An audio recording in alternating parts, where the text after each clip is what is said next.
మద్రాసి ఈ సినిమా ఎలా ఉందంటే, ఈ సినిమాలో బాగా ఇంప్రెస్ చేసే అంశాల్లో హీరో శివకార్తికేయ కోసం మొదటిగా చెప్పుకోవాలి. తన 'అమరన్' లాంటి బిగ్ హిట్ తర్వాత ఇలాంటి ఒక ఊహించని పాత్ర ఎంచుకోవడం ఒకంత ఆశ్చర్యం అనిపించింది.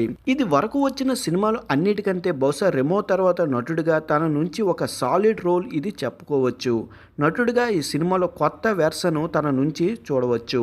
అలాగే తనపై ఫస్ట్ హాఫ్లో ఎమోషన్స్ కానీ, ఫుల్ మూవీలో యాక్షన్స్ కానీ అన్నీ సాలిడ్గా వర్కౌట్ అయ్యాయి. ఇక తనతో పాటుగా విద్యుత్కి సాలిడ్ రోలే దక్కిందని చెప్పుకోవాలి. మొదట్లో కొంచెం స్లోగానే అనిపిస్తుంది కానీ సెకండ్ హాఫ్లో మొత్తం మురుగదాస్ మళ్ళీ తుపాకీ రేంజ్లో అందించాడు.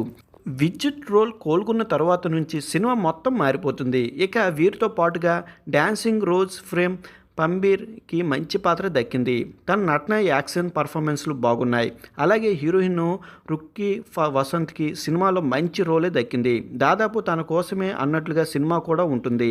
మురుగదాస్ నుంచి చాలా కాలం తర్వాత వచ్చిన సినిమా ఇది అయినప్పటికీ తన వంతు కొత్తగా అన్నట్లుగా ఏమీ ట్రై చేశాడు కానీ అదేమీ అంత కొత్తగా కనిపించదు.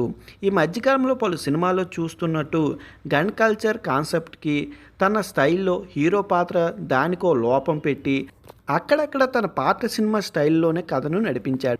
అలాగే యాక్షన్స్, ఎమోషన్స్ పార్ట్ కూడా కొంతవరకు ఓకే అనిపించింది. ఫుల్ ప్లెడ్జ్గా ఆకట్టుకోలేదు.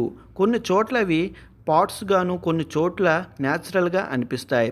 సో వీటికి తన నుంచి సాలిడ్ ట్రీట్ ఆశించే వారికి కొంచెం డిసప్పాయింట్గానే అనిపిస్తుంది. అలాగే సెకండ్ హాఫ్లో కథనం కూడా అంత ఎంగేజింగ్గా సాగలేదు. దాదాపు 40 నిమిషాలు వరకు కథనము రెగ్యులర్గా సాగుతుంది. సో ఇక్కడ సాగదత ఫీల్ కలుగుతుంది. అలాగే పాటలు కూడా 1-2 తప్ప అంత ఇంప్రెసివ్గా లేవు. పైగా ఎక్కువగా ఉన్నట్లు కూడా అనిపించావు. ఇక మొత్తం చూసినట్టయితే మద్రాసి సినిమా శివకార్తికేయ సాలిడ్ రోలు ఇంప్రెస్ చేశాడు. తనపై యాక్షన్, పలు ఎమోషన్ సీన్స్ బాగున్నాయి. అలాగే విద్యుత్ జువ్వలు కూడా అదరగొట్టాడు. అయితే కొన్ని చోట్ల వరకు కథనం ఓకే కానీ మిగతా కొంత మేరకు మాత్రం స్లోగానే అనిపిస్తుంది. సినిమా అయితే చాలా బాగుంది. ఒకసారి చూసేయండి మరి.